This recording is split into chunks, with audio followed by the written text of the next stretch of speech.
Hace 500 años, en febrero de 1524, las tropas franco-navarras se retiraban de la villa de Fuenterrabía tras 2 años de control. Esta retirada ponía fin a una lucha prolongada en la que los navarros se habían aferrado con tenacidad a su libertad y sus tierras, desafiando con coraje la superioridad de los invasores hasta el último momento. Después de la derrota navarra en la batalla de Noaín en 1521, los franceses no cesaron en su ambición de consolidar su control sobre la región. Aunque los españoles lograron expulsarlos de buena parte del territorio, los franceses no renunciaron a sus intentos de recuperación. Fue en este contexto que los franceses buscaron reforzar sus posiciones en la costa vasca, centrándose en la estratégica ciudad de Fuenterrabía. Esta localidad era clave para el control del comercio y el acceso marítimo en la zona, por lo que su defensa se convirtió en una prioridad tanto para Francia como para España. Es hora de sumergirse y descubrir la historia de nuestro país, la España de ayer y de siempre. Desde el 18 de octubre de 1521, la villa de Fuenterrabía estuvo bajo el control de los partidarios de Enrique II de Navarra, quienes, junto a sus aliados franceses, lograron recuperar territorios previamente perdidos en una ofensiva valiente. La reconquista de Nafarroa, Beherea, el Valle de Baztán y gran parte de Bortziriac fue un triunfo temporal, con el castillo de Amaiur erigiéndose como un símbolo de su lucha heroica. Todos estos sitios, cercanos a Fuenterrabía, representaban puntos estratégicos vitales para sus esfuerzos, buscando asegurar el control de la zona y prevenir futuros ataques enemigos. Sin embargo, el destino se volvió en su contra cuando las fuerzas de Carlos I, motivadas por su deseo de control, lanzaron un ataque que terminó con la fortaleza de Amaiur en julio del año siguiente. Pese a la resistencia de los defensores, la fortaleza cayó ante el poderío de las fuerzas de Carlos I. Al año siguiente tendría lugar la batalla de San Marcial, que encendió la chispa para que los castellanos tomaran acción, lo que provocó una movilización que reactivó la guerra en este frente que había estado estancado durante un tiempo. A pesar de las pérdidas sufridas en Amaiur, la resistencia navarra no se extinguió, sino que se encendió con un ardor aún más fuerte. En septiembre de 1523, Pedro de Navarra, mariscal del reino tras la muerte de su padre, asumió el mando de los 350 soldados restantes y se acuarteló en Fuenterrabía. Allí, en la fortaleza bañada por las aguas del Cantábrico, se preparó para una defensa final, lleno de determinación y esperanza. Los muros de Fuenterrabía se convirtieron en testigos de la lucha de estos valientes guerreros, quienes resistieron con la fuerza de aquellos que no temen a la muerte. Pedro de Navarra inspiraba a sus hombres con su valentía y liderazgo, prometiéndoles que la lucha no sería en vano. Carlos I, obsesionado con la reconquista de Fuenterrabía y con desafiar a su eterno rival, el monarca francés Francisco I, reunió un ejército formidable compuesto por 30.000 infantes y 3.000 jinetes, incluidos mercenarios alemanes curtidos en batalla. Las fuerzas imperiales avanzaron hacia el norte, ocupando territorios de forma implacable, expandiendo su control con la intención de dominar por completo la estratégica región. Sin embargo, la resistencia feroz de los navarros logró frenar el avance imperial. Los guerreros navarros, conocedores del terreno y llenos de determinación, plantaron cara a las fuerzas de Carlos I, creando un obstáculo que el ejército imperial no esperaba. Por desgracia, el invierno implacable y los problemas de abastecimiento detuvieron en seco la ofensiva de Carlos. Su ejército se encontró atrapado en un entorno hostil, empantanado en medio de la nada y habiendo tomado solo plazas de segundo orden. Los planes de conquistar Bayona se desmoronaron y el desgaste de sus fuerzas ante la adversidad del clima y la falta de recursos llevó a Carlos a reconocer que la retirada era su única opción viable. Así, el ejército imperial se vio obligado a abandonar su campaña con las expectativas frustradas y la moral en descenso, dejando atrás un rastro de esfuerzos infructuosos. Sin embargo, Carlos no renunció a su objetivo de recuperar Fuenterrabía y concentró toda su atención en la villa. Fortaleció a sus tropas con milicias provenientes de Álava, Vizcaya, Guipúzcoa y los beaumonteses navarros, reuniendo un ejército de 5.000 soldados dispuestos a sitiar la fortaleza.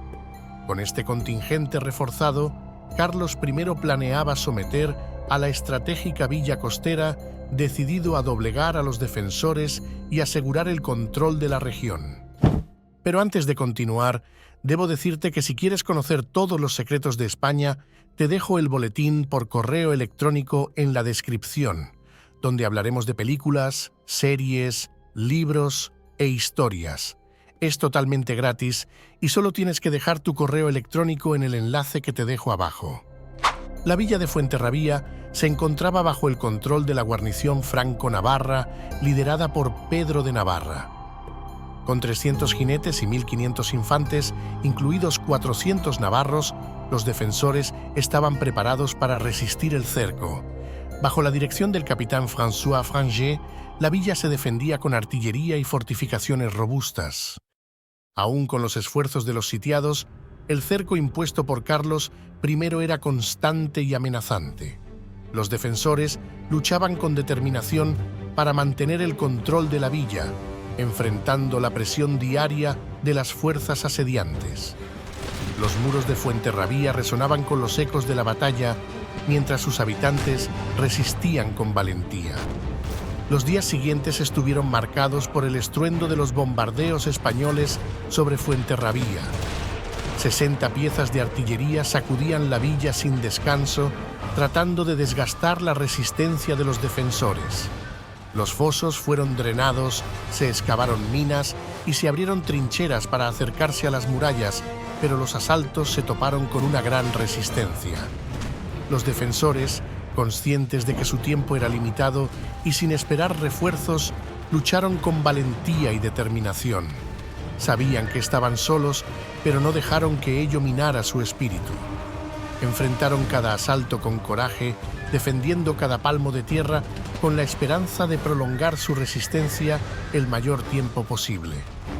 A medida que las conversaciones entre Pedro de Navarra y el condestable de Castilla se reanudaban, el desgaste de la resistencia se hacía cada vez más evidente. Se ofreció a los franceses la posibilidad de abandonar la plaza con honor, permitiéndoles llevar sus armas y pertenencias, mientras que los navarros podrían regresar a su tierra natal y ser rehabilitados. Y tras intensas negociaciones, finalmente se alcanzó un acuerdo de rendición. Los defensores franco-navarros aceptaron las condiciones, conscientes de que no podían resistir por mucho más tiempo. Así, la guarnición salió de Fuenterrabía con su honor intacto, poniendo fin a una etapa de resistencia y lucha por la villa. Cuando el sol comenzaba a asomar en el horizonte del 27 de febrero de 1524, las puertas de Fuenterrabía se abrieron. Los primeros en salir fueron los infantes navarros, quienes abandonaban la villa con la mirada en alto, retornando a su tierra natal tras la dura resistencia.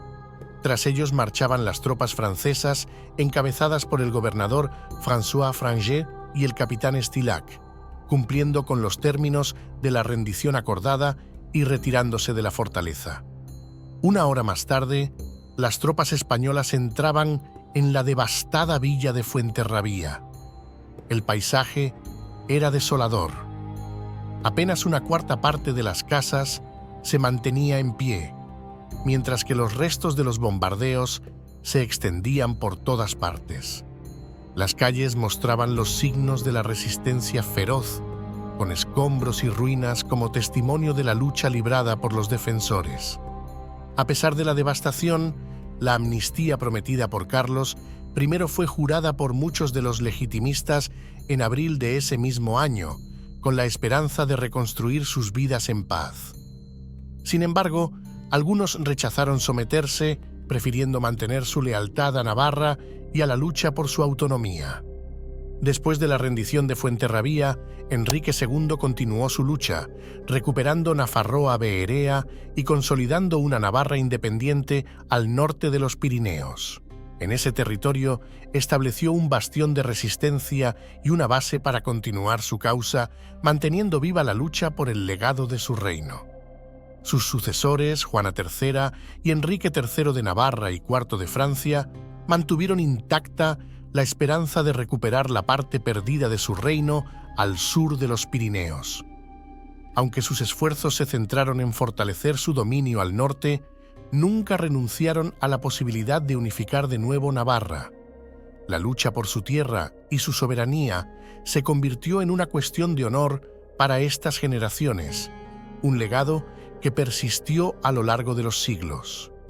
Sin embargo, la diplomacia tampoco trajo resultados, y tras la muerte de Enrique III de Navarra, su sucesor, Luis XIII, impuso la incorporación de la Navarra independiente a la corona gala en 1620. Con ello, se puso fin a una entidad política soberana con 8 siglos de rica historia. Si te ha gustado esta batalla, probablemente también disfrutarás de la batalla de Pavía, en la que el rey de Francia Francisco I fue capturado y apresado en España. Si quieres conocer toda la historia, te dejo el vídeo en pantalla.